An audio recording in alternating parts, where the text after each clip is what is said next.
Selamat siang Ibu. Selamat siang. Terima kasih telah meluangkan waktu untuk wawancara kita. Bolehkah saya mengetahui identitas Ibu sebagai pengajar, latar belakang, dan juga berapa lama Ibu mengajar, serta level pendidikan yang Ibu ajar saat ini? Oke, perkenalkan nama saya Ariendrianti. Kemudian saya mengajar di level kelas 10 di fase E. Sudah berapa lama saya mengajar dari tahun 2009 sampai saat. Berdasarkan pengalaman Ibu, apa penyebab kesulitan siswa pada materi pembelajaran fisika? Karena kan kebanyakan siswa menganggap materi fisika itu sulit ya Ibu. Oke. Nah, kalau saya mempunyai trik dan alternatif bagaimana siswa itu menyukai fisika. Kita rubah image ya. Kalau dengan bahasa pertanyaan seperti itu berarti menggiring bahwa fisika itu image-nya dari zaman dulu sampai sekarang itu susah. Nah, itu bagaimana caranya anak-anak itu menyukai fisika. Nah, itu ada triknya, di mana dalam proses pembelajaran kita harus membuka wawasan mereka ya, pemikiran mereka bahwa fisika itu diterapkan dalam kehidupan sehari-hari, sehingga dalam kehidupan sehari-hari di sini tidak lepas dari pelajaran fisika. Nah, secara tidak langsung kita membawa anak-anak untuk menyukai pelajaran fisika dengan metode pembelajaran di mana mengajak bermain dengan menggunakan games atau mengajak mereka bahagia dengan ice breaking.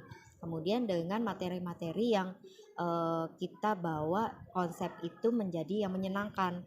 Jangan terlalu monoton atau terlalu konseptor.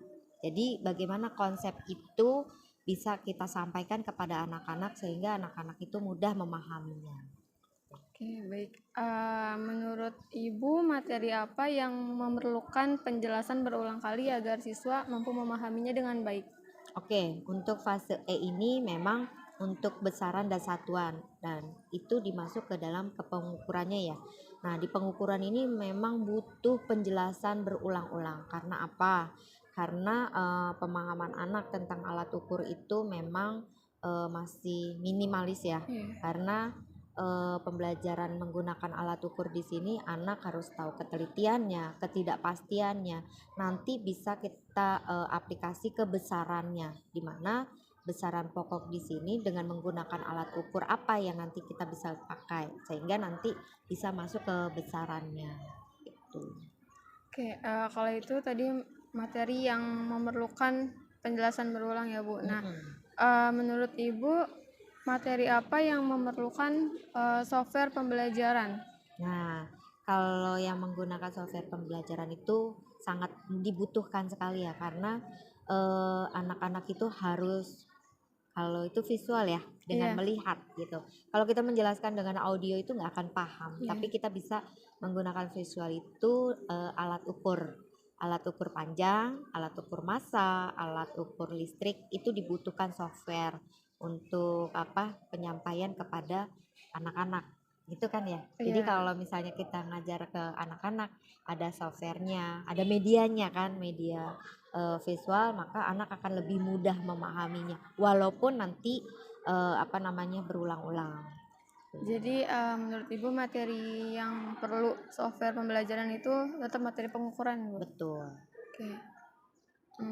Apakah saat ini Ibu telah menggunakan software pembelajaran? Jika iya, software apa yang Ibu gunakan? Oke, jadi saya sudah berusaha untuk menggunakan ya. Tapi linknya ada, cuman saya lupa gitu. Saya nyari-nyari link software untuk alat ukur panjang di situ. Nah, untuk linknya saya pernah menggunakan di situ. Ada sih. Nanti kalau misalnya berminat nanti saya kirimin ya. Gitu.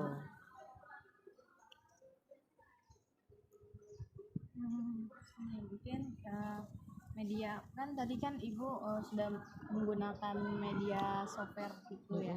Nah, terus yang sekarang ini yang lebih sering Ibu gunakan itu biasanya media pembelajaran apa yang biasa Ibu gunakan dalam melakukan pembelajarannya?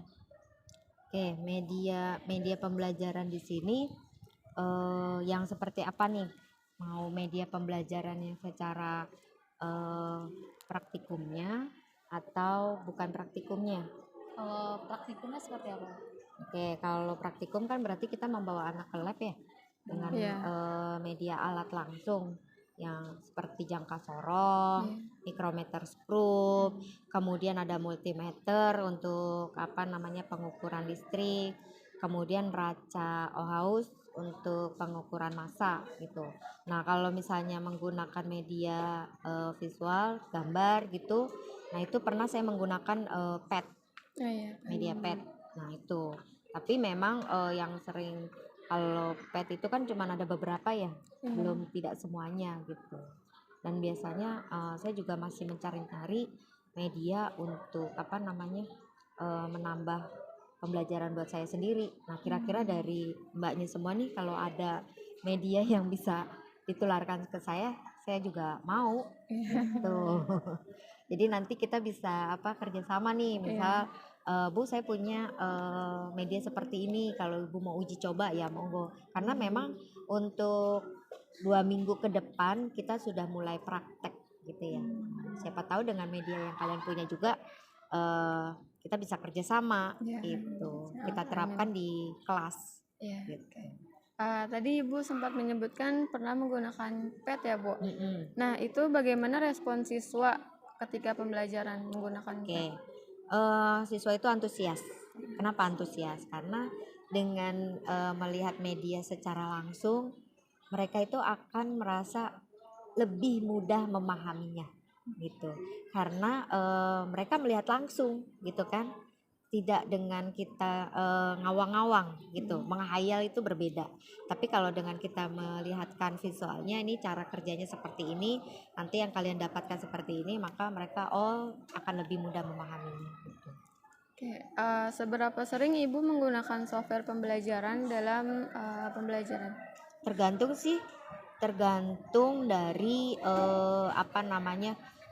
materi yang disampaikan. Jadi tidak semua kita menggunakan media visual seperti itu ya, media pembelajaran seperti itu. Kadang saya juga menggunakan metode demonstrasi. Jadi memang tidak semuanya kita melihat atau mengukur dengan media itu dapat diselesaikan, tapi kita juga bisa menggunakan demonstrasi. Oke. Menurut Ibu, apabila digunakan media pembelajaran baru, maka apa saja kriteria media pembelajaran yang baik?